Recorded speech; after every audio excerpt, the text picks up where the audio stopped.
ಸದಮಲಾತ್ಮಕನಾದ ಕೋಲಾಮಗಸಿ ಯೋಗದ ವಿಚಾರದಿ ಶಿಷ್ಟ ಮೌನದಲ್ಲಿ ಕುಳ್ಳಿರೋ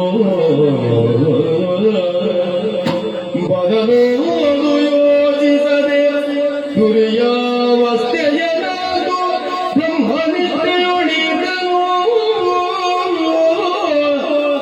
ಸದಬಲಾತ್ಮಕನಾದ ಕೋಲಾಮಗಸಿ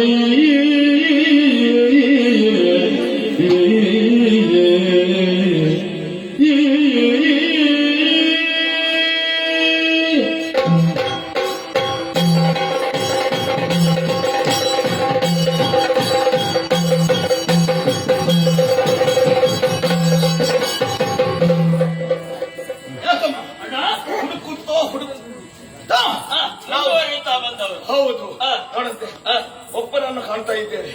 ಅಲ್ಲಿ ಓರ್ವ ವ್ಯಕ್ತಿ ಕಣ್ಣು ಮುಚ್ಚಿ ಗಮನಾಸಕ್ತನಾಗಿ ಕುಳಿತಿದ್ದಾನೆ. ಅತ್ತಿತ್ತ ನೋಡಿದ್ರೆ ಯಾರೂ ಇಲ್ಲ. ಹಾಗಿದ್ರೆ ಒಬ್ಬಂಟಿಗನಾಗಿ ಈ ಜಾಗದಲ್ಲಿ ಕುಳಿತುಕೊಳ್ಳಬೇಕಿದ್ರೆ ಅದರಲ್ಲಿ ಒಂದು ಏನೋ ವಿಶೇಷ ಇರಬೇಕು. ಆದ್ದರಿಂದ ಅವನನ್ನು ನೋಡೋಣ.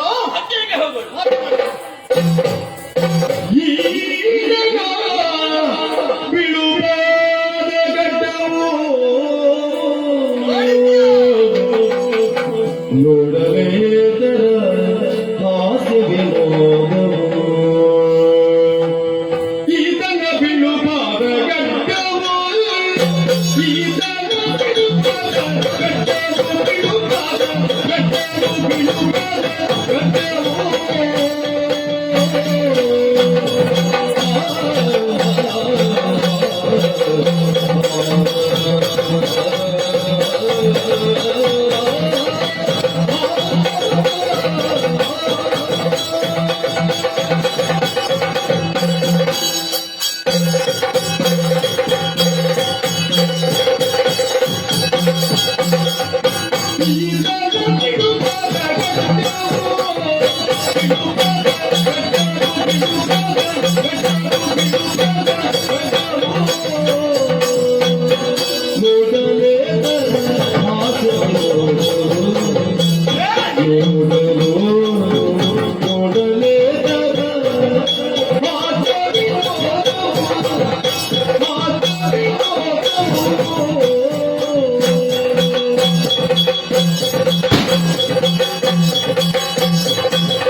ಸರಿಯಾಗಿ ನೋಡು. ಹತ್ತಿರ ಬಂದು ನೋಡಿದ್ರೆ ಹೇಗೆ ಕಾಣ್ತಾ ಇದ್ದಾನೆ ಇವ. ಇವನ ಗಡ್ಡವನ್ನೊಮ್ಮೆ ಸರಿಯಾಗಿ ನೋಡಿ, ಇವನ ಕೇಶ ರಾಶಿಯನ್ನೊಮ್ಮೆ ಸರಿಯಾಗಿ ನೋಡಿ. ಬಿಳುಪಾದ ಗಡ್ಡ ನೆಲವನ್ನು ಮುತ್ತಿಕ್ಕುತ್ತಾ ಇದೆ. ಹಾಗೆಯೇ ಇವ ಬಿಳಿಯಾದಂತಹ ಕೇಶ ರಾಶಿಯನ್ನು ಅದರಲ್ಲಿ ಒಂದು ಜಡ್ಡೆ. ಇವನ ಚರ್ಮವನ್ನು ನೋಡಿದ್ಯಾ? ನೇತಾಡುತ್ತಾ ಇದೆ. ಮುಖದಲ್ಲಿ ನೋಡಿದ್ರೆ ಚರ್ಮ ಜೋತು ಬಿದ್ದಿದೆ, ಹಲ್ಲುಗಳು ಕಾಣುತ್ತಾ ಇಲ್ಲ. ಈಗಲೂ ಕಂಪಾಸನ್ನು ಆಚರಿಸುವಂತಹ ಆ ಒಂದು ಹಠ ಚಟಕ್ಕೆ ಬಿದ್ದವ ಇವ ನೋಡುವುದಕ್ಕೆ ಒಂದು ರೀತಿಯ ಹಾಸ್ಯ ಹೌದೇನೋ. ಏನು ಒಂದು ಶರೀರದಲ್ಲಿ ಶಕ್ತಿ ಇರುವಾಗ, ಒಂದು ಶಾರೀರಿಕವಾಗಿ ಪ್ರಾಯ ಇರುವಾಗ ಇಂಥದ್ದಕ್ಕೆಲ್ಲ ಮನಸ್ಸು ಮಾಡಬೇಕು, ಇಂಥದ್ದಕ್ಕೆಲ್ಲ ಕೈ ಹಾಕಬೇಕು. ಇದನ್ನು ಬಿಟ್ಟು ಈಗಲೂ ಹತ್ತ ಕಡೆ ಕಾಡು ಬಾ ಅಂತ ಅನ್ನುತ್ತಾ ಇದೆ, ನಾಡು ಹೋಗು ಅನ್ನುತ್ತಾ ಇದೆ. ಇದು ಹಣ್ಣಾದ ಎಲೆ ಅಲ್ಲ, ಇದು ಬಾಡಿದ ಎಲೆ. ಈ ಎಲೆ ಇನ್ನು ಉದುರುವುದಕ್ಕೆ ಎಷ್ಟು ದಿನ ಉಂಟು ಹೇಳುವುದಕ್ಕೆ ಸಾಧ್ಯ. ಈಗ ಎಲ್ಲ ಜೀವನದಲ್ಲಿ ಏನು ಸುಖ ಉಂಟು ಆ ಸುಖವನ್ನು ಪಡೆಯುವುದಕ್ಕೆ ಬಿಟ್ಟು ಚಳಿ ಗಾಳಿಯನ್ನು ಲೆಕ್ಕಿಸದೆ, ಮಳೆಯನ್ನು ಲೆಕ್ಕಿಸದೆ ಈ ಕಾನೂನದಲ್ಲಿ ಒಬ್ಬ ಗಂಟಿಗನಾಗಿ ಕುಳಿತು ದೇವತೆಗಳನ್ನು ಮೆರೆಸುವುದಕ್ಕೋಸ್ಕರ ತಪವನ್ನು ಆಚರಿಸ್ತಾ ಇದ್ದಾನೆ. ಇವನು ಯಾರು ಅಂತ ತಿಳ್ಕೊಳ್ಬೇಕು. ಸ್ವಲ್ಪ ಮಾತನಾಡಿಸು.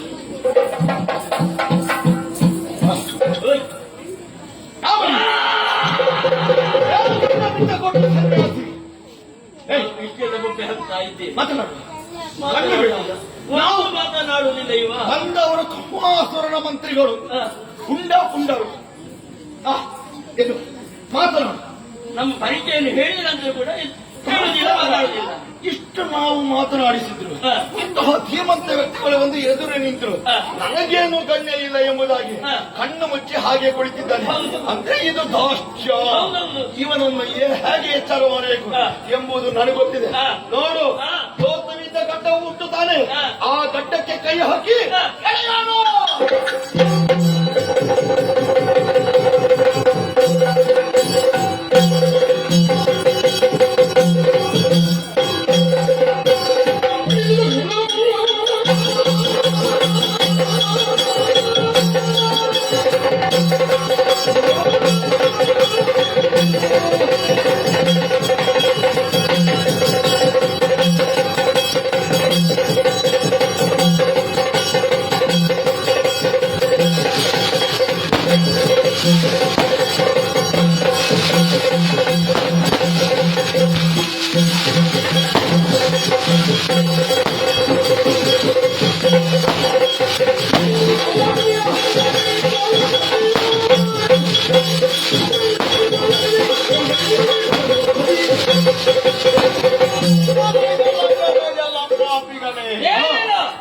ಏನಂತ ನಿಮ್ಮನ್ನು ನೋಡುವಾಗಲೇ ಗೊತ್ತಾಗ್ತದೆ ಏನಂತ ನೀವಿಬ್ರು ಕುಡಿಸಿದ್ದೀರಿ ಅಂತ.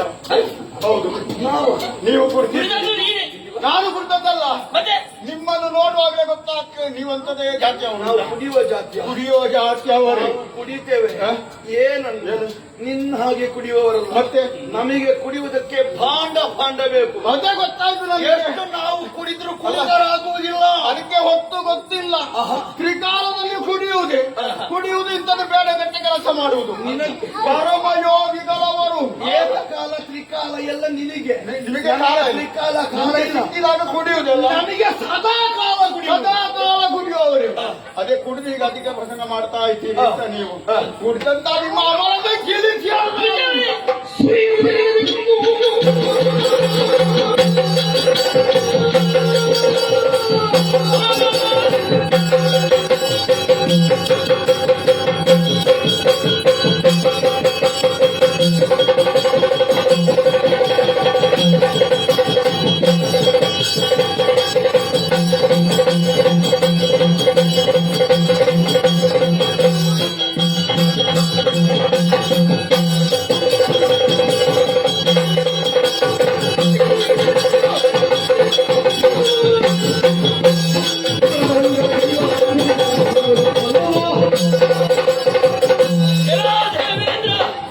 ಮೂಗನ್ನು ಎಳೆದಾಗ ಮುಖವು ಹೇಗೆ ಬರ್ತದೋ ಹಾಗೆ ಆತನಿಗೆ ಶಿಕ್ಷೆಯನ್ನು ಕೊಡುವಾಗ ಒಮ್ಮೆಲೆ ನೀನು ಬಂದದ್ದು ಒಳ್ಳೇದೇ ಆಯ್ತು.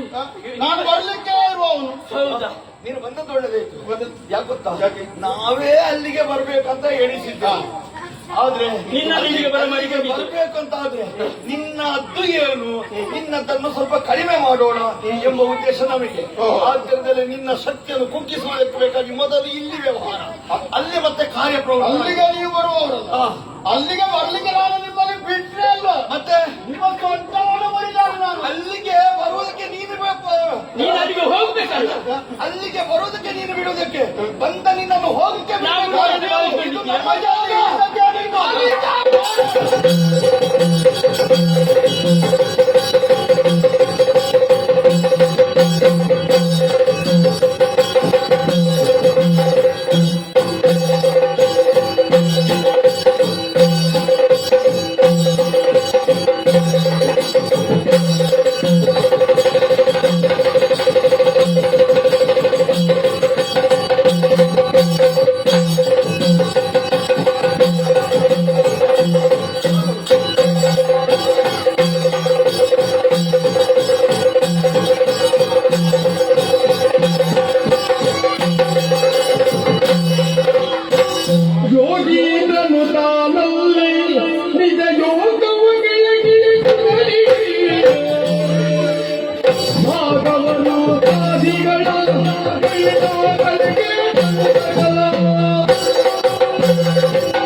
ಜಯ ಜಯ ಜಯ ಜಯ ಪುಣ್ಯವಾದರಿಗೆ ಪ್ರಣಾಮಗಳನ್ನು ಅರ್ಪಿಸ್ತಾ ಇದ್ದೀನಿ. ಅರ್ಥ ಮಾಡಿಕೊಂಡೆ ನೀನು ಈ ಕ್ಷೇತ್ರಕ್ಕೆ ಬರಬೇಕು ಅಂತಾದರೆ ಪ್ರಭಾವಂತ ಕಾರಣ ಇರಬೇಕು.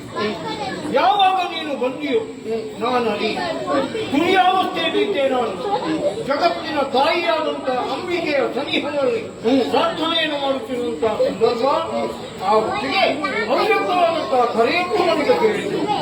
ತುಳಿಯಾವಸ್ಥೆಯಿಂದ ಇರುವಂತಹ ಸಂದರ್ಭದಲ್ಲಿ ನಿನ್ನನ್ನು ಕಂಡೆ.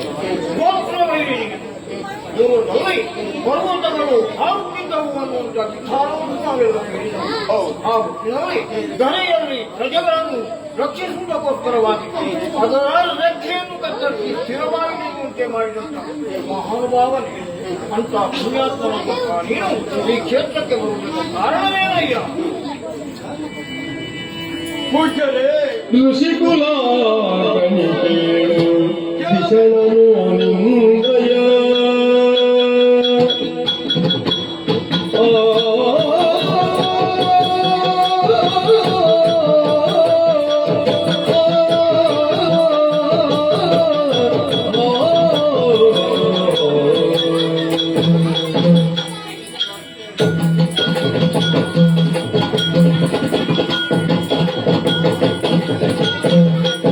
ಋಷಿಕುಲ ಕಣಿಕೇಳು ಕಿಶಣನು ನಿಂದಯ ವಿಷಯವಾದಿರುವುದು ಕಲಿಸಿದಾನು ಬಾದಿಗುಣೈ ಗುಣವನಿಗೆ ನಿನ್ನ ಗುಣಪಭಕ್ಷಣರಿಲ್ಲಿ ದಣಿದುತ್ತಾಲಿಸುರೆ ಘನವಾದ ಬಸದು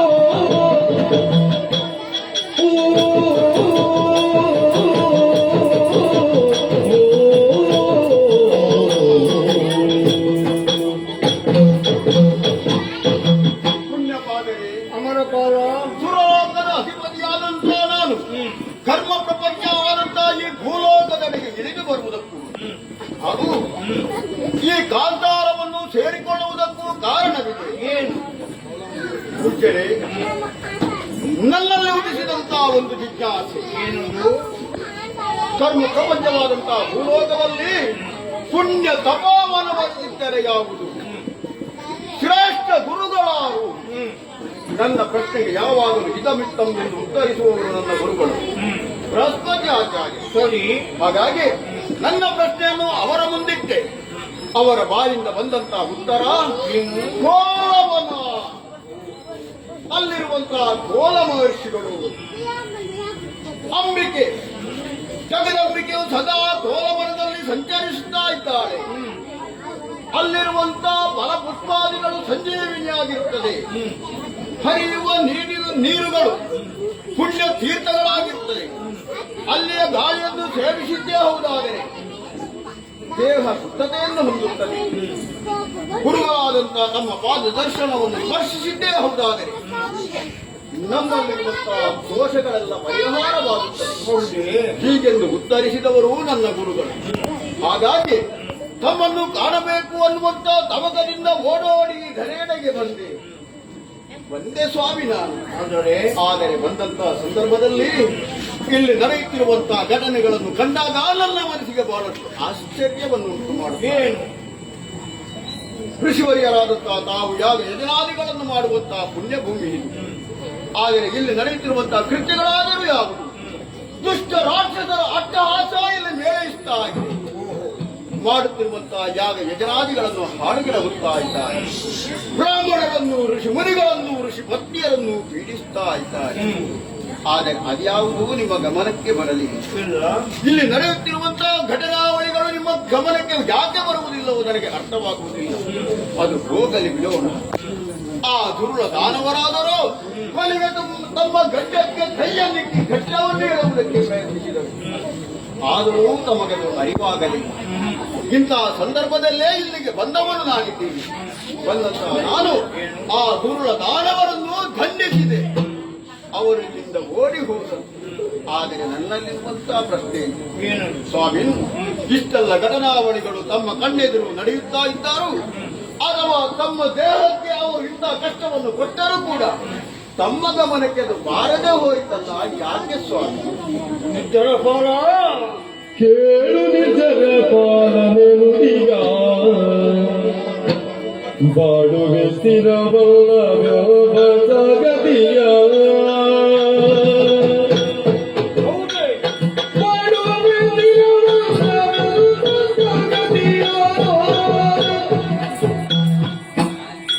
ದಾನವರಿತು ಜಗತ್ತಾನೆ ಸಂಭವಿಯ ಜಾಲವರಿತು ಜಗತ್ತಾನೆ ಸಂಭವಿಯ ಲೀಲೆಗೆ ನಡಿ ಬಯಸುವೆನು ಕೆಳಗ ಕೇಳು ನಿಜರ ಪಾಲನೆ ನುಡಿಯ ಬಾಳುವೆ ತಿರುಗತಿಯ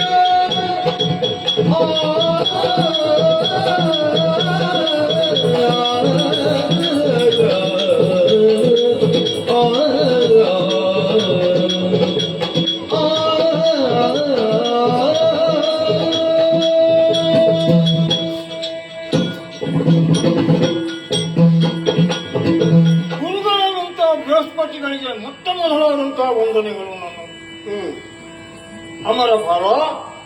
ಸ್ವಾಮಿ, ನಿನಗೆ ಬಂದಂತಹ ಜಿಜ್ಞಾಸೆ ದೇವಲೋಕದಲ್ಲಿ ಪರಿಹರಿಸಬಹುದಿತ್ತು. ಆದರೆ ಕೋಲವನಕ್ಕೆ ಹೋಗು, ಕೋಲಮುನಿಯ ದರ್ಶನವನ್ನು ಮಾಡು, ಅಂಬಿಕೆ ಬಗ್ಗೆ ವಿಸ್ತಾರವಾದಂತಹ ವಿಚಾರವನ್ನು ನೀನು ತಿಳಿದುಕೋ ಅನ್ನುವಂತ ಅಪ್ಪಣೆಯನ್ನು ಕೊಟ್ಟಾಗ ಬಂದೆಯ ಕೋಲವನಕ್ಕೆ. ಹೌದು ಸ್ವಾಮಿ, ನಿನ್ನವನ್ನೆಲ್ಲ ನಾನು ಕಂಡುಕೊಂಡು ಬಂದೆ. ನಿಜ. ಯಾಕೆ ನೀನೊಬ್ಬರೇ ನನ್ನ ದರ್ಶನವನ್ನು ಮಾಡಿ ಪುಣ್ಯವನ್ನು ಸಂಪಾದಿಸಿಕೊಳ್ಳುವುದಲ್ವಾ, ನಮ್ಮವರೆಲ್ಲರೂ ಬೇಕು ಅನ್ನುವಂತಹ ಭಾವನೆಯಿಂದ ಬಂದವು ನೀನು. ಹೌದು. ಪ್ರಶ್ನೆಯನ್ನು ನೀನು ಹಾಕಿದೆ. ದುಷ್ಟರು ಧರಿವಂತಹ ಸಂದರ್ಭದಲ್ಲಿ ನಾನೇನೂ ಮಾಡಲಿಲ್ಲ. ಹೌದು. ನನ್ನ ಕಾಲಕ್ಕೆ ನೋವಾಗಲಿಲ್ಲ.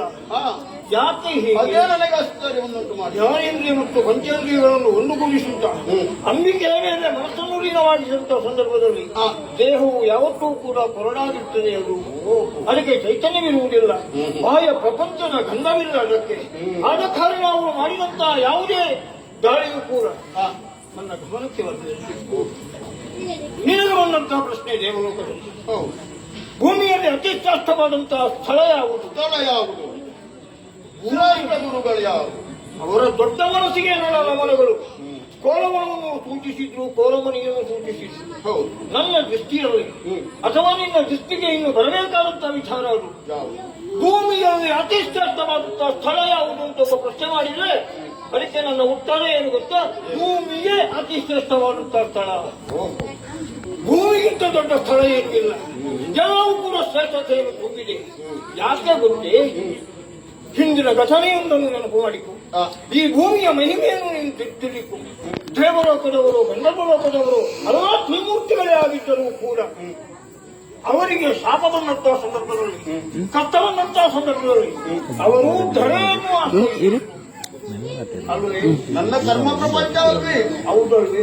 ತ್ರಿಮೂರ್ತಿಗಳಿಗೂ ಇದು ಕರ್ಮ ಪ್ರಪಂಚವೇ ಆಗಿತ್ತು. ಕೋಲಕಲ್ಪದಲ್ಲಿ ಲಯವಾದ ಜೀವಿಗಳನ್ನು ಸೃಷ್ಟಿಸುವುದಕ್ಕೋಸ್ಕರವಾಗಿ ಆದಿಮಾಯ ಸೃಷ್ಟಿ ಮಾಡಿದಂತಹ ಮೂರು ಮೂರ್ತಿಗಳು ಕೂಡ ನಿಂತಂತೆ ಈ ಕರ್ಮಭೂಮಿಯಲ್ಲಿ ಅನ್ನುವುದನ್ನು ನೆನಪಿಟ್ಟುಕೋ. ಪ್ರಪಂಚ ಅಂತ ಆದರೆ ಹೀಗಿರಬೇಕು, ಈ ಪ್ರಪಂಚದಲ್ಲಿ ಹುಟ್ಟಬೇಕು. ಜ್ಞಾನಿಯಾದವನು, ದೇಶಭಕ್ತಿಯಾದವನು, ಭೂಮಿ ಮೇಲೆ ಪ್ರೀತಿ ಇದ್ದವನು ಏನು ಹೇಳ್ತಾನೆ ಗೊತ್ತೇ? ಏನು? ಸ್ವರ್ಗಕ್ಕಿಂತ ಮಿಗಿಲು ನನ್ನ ಜನ್ಮಭೂಮಿ ಅನ್ನುವಂತಹ ಭಾವನೆಯಿಂದ ಬದುಕುತ್ತಾನೆ. ಹಿಂದಿನದು ನೆನಪು ಮಾಡಿಕೊ. ಈ ಭೂಮಿಯ ಋಣ ನೀನು ತೀರಿಸುವುದಕ್ಕೆ ಸಾಧ್ಯವಿಲ್ಲ ಅನ್ನುವುದನ್ನು ನೆನಪಿಟ್ಟುಕೋ. ಹಿಂದೊಮ್ಮೆ ವಿಶ್ವರೂಪನನ್ನು ಕೊಂದ ಅನ್ನುವಂತ ಸೇಡಿಗೋಸ್ಕರ ಬಗ್ಗೆ ದುಷ್ಟು ಅನ್ನುವಂತಹ ಮುನಿ ಯಾಗವನ್ನು ಮಾಡುವುದರ ಮೂಲಕವಾಗಿ ವೃಕ್ಷಾಸುರ ಅನ್ನುವಂತ ದಾನವನ್ನು ಸೃಷ್ಟಿ ಮಾಡಿದ. ಅವನನ್ನು ಕೊಂದೆಯಾರಿಯನು ಅಲ್ವೇ? ವೃಕ್ಷಾರಿ ಅನ್ನುವಂತ ಹೆಸರನ್ನು ನೀನು ಪಡೆದುಕೊಂಡೆ. ನಿಜ. ಆದರೆ ಆ ಹೊತ್ತಿನಲ್ಲಿ ನಿನಗೆ ಬಂದಂತಹ ಬ್ರಹ್ಮಹತ್ಯಾ ದೋಷ ನಿನ್ನನ್ನು ಅಂಟಿಕೊಂಡಿದ್ದು ಬೆಂಬಿಡದೆ ಕಾದಿತ್ತು. ಆ ಹೊತ್ತಿನಲ್ಲಿ ಮೇಲ್ಲೋಕದವರು ಇದ್ದಾರಲ್ಲ, ಅವರ್ಯಾರೂ ಕೂಡ ನಿನ್ನ ದೋಷವನ್ನು ಪರಿಹಾರ ಮಾಡುವುದಕ್ಕೆ ಬರಲಿಲ್ಲ, ತ್ರಿಮೂರ್ತಿಗಳು ಬರಲಿಲ್ಲ. ಆಗ ನೀನು ಆಶ್ರಯಿಸಿದ್ದು ಯಾರು? ಕರ್ಮಭೂಮಿಯನ್ನು, ಈ ಭೂದೇವಿಯನ್ನು ಆಶ್ರಯಿಸಿ ಭೂಮಿಯಲ್ಲಿ ಇರುವಂತಹ ಜಲ ಹಾಗೂ ಪ್ರಕೃತಿಯಲ್ಲಿರುವಂತಹ ವೃಕ್ಷಗಳು. ಅದೇ ರೀತಿ ಯಾರು? ಹೆಣ್ಣುಗಳು, ಸ್ತ್ರೀಯರು, ಇವರೆಲ್ಲರೂ ಕೂಡ ನಿನಗೆ ಬಂದಂತಹ ಪಾಪವನ್ನು ಪಾಲು ಪಡೆದುಕೊಂಡು ನಿನ್ನನ್ನು ಪರಿಪೂರ್ಣವಾಗಿ ಶಾಪ ವಿಮೋಚನೆಯನ್ನು ಮಾಡಿದರು. ಅದುವೇ ಧರೆಯ ವ್ಯಕ್ತಿತ್ವ, ಧರೆಯ ಹೆಂಗಸರ ವ್ಯಕ್ತಿತ್ವ. ನಿನಗೆ ಬಂದಂತಹ ಶಾಪದ ಪರಿಮಾರ್ಜನೆಗೋಸ್ಕರವಾಗಿ ಧರಣಿಯಲ್ಲಿರುವಂತಹ ಇವರೆಲ್ಲರೂ ಕೂಡ ಶ್ರಮಿಸಿದ್ರು. ನಿನ್ನ ಪಾಪವನ್ನು ಅವರು ಹುಟ್ಟುಕೊಂಡರು ಅಲ್ವೇ? ಹಾಗಾದರೆ ಕರ್ಮಭೂಮಿಯನ್ನು ಶ್ರೇಷ್ಠ. ಇದನ್ನೇ ನಾವು ಭಾರತ ಅಂತ ಕರೆಯುತ್ತೇವೆ. ಯಾಕೆ ಭಾರತ ಅಂತ ಕರೆಯುತ್ತೇವೆ? ನೀವು ಬಾಲೋಕದವರು, ನನಗೆ ಗೊತ್ತಿದೆ. ಆದರೆ ನಾವು ಭೂಲೋಕದವರು, ಇದು ನನಗೂ ಗೊತ್ತಿದೆ. ಭೂಲೋಕವನ್ನು ಭಾರತವನ್ನಾಗಿ ಮಾಡುವುದೇ ಪ್ರತಿಯೊಬ್ಬರ ಮಾನವರ ಕರ್ತವ್ಯವನ್ನು ತಿಳಿದುಕೊಂಡು ನಾನು ಅದಕ್ಕೆ ಶ್ರಮಿಸುವವನು. ಏನು ಭಾರತ? ಬಾ ಅಂದ್ರೆ ಜ್ಞಾನ ಅಂತ, ಅದುವೇ ಭಾರತ. ಬಾ ಅಂದ್ರೆ ಜ್ಞಾನ, ರಥ ಅಂದ್ರೆ ಹೋಗುವ ಬಂಡಿ. ಜ್ಞಾನವನ್ನು ತುಂಬಿಸಿಕೊಂಡು ವಿಶ್ವ ಪರ್ಯಟನವನ್ನು ಮಾಡುತ್ತಿರುವಂತ ಈ ಭಾರತ ಭೂಮಿ ನನ್ನ ಜನ್ಮಭೂಮಿ.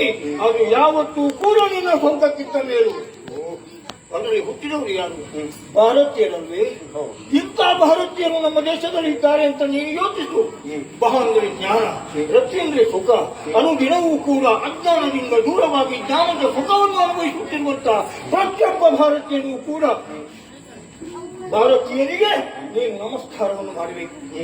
ಆದರೆ ಪ್ರತಿಯೊಬ್ಬರು ಎಷ್ಟೇ ದೊಡ್ಡ ವ್ಯಕ್ತಿಯಾಗಿರಲಿ, ಶ್ರದ್ಧವಂತಹ ಲೋಕವನ್ನು ಪಡೆದಿರಲಿ, ಕರ್ಮಭೂಮಿಯಲ್ಲಿ ಶಾಪವನ್ನು ಪಡೆಯುವಂತಹ ಸಂದರ್ಭದಲ್ಲಿ ಕರ್ಮಭೂಮಿಯಲ್ಲಿ ಶಾಪವನ್ನು ನಿವಾರಣೆ ಮಾಡಿಕೊಂಡು ವಸುಂಧರಿಗೆ ಶಾಪವನ್ನು ಕೊಟ್ಟು ನಿಮ್ಮಂತವರು ಪುಣ್ಯ ಮಾಡಿದಂತ ನನ್ನ ಕರ್ಮಭೂಮಿ ಅತಿ ಶ್ರೇಷ್ಠ. ಪರಮ ಭಾವನೆಯಾದಂತಹ ಭಾಗೀರಥಿ ದೇವಿ ತನಗೆ ಬಂದಂತಹ ಶಾಪವನ್ನು ತಿಳಿಸಿಕೊಳ್ಳುವುದಕ್ಕೋಸ್ಕರವಾಗಿ ಈ ಭೂಮಿಗೆ ಬಂದೋದ್ದೇವೆ. ಚಂದ್ರವಂಶದ ಸಂಬಂಧವನ್ನು ಬೆಳೆಸಿದ್ದು ಯಾಕೆ? ಗಂಗೆ ಶಾಪ ಹೋಗಬೇಕೆಂದು ಇಲ್ಲಿರುವಂತಹ ಮಾನವರು ಅವರ ಸಂಬಂಧವನ್ನು ಬೆಳೆಸಿ ಅವರನ್ನು ಪುನೀತ ಹಣ್ಣಾಗಿ ಮಾಡಿ ಕಳಿಸಿಕೊಟ್ಟು ಇದು ನಮ್ಮ ದೇಶದ ಹೆಮ್ಮೆ, ನಮ್ಮ ಭೂಮಿಯ ಹೆಮ್ಮೆ ಇದು.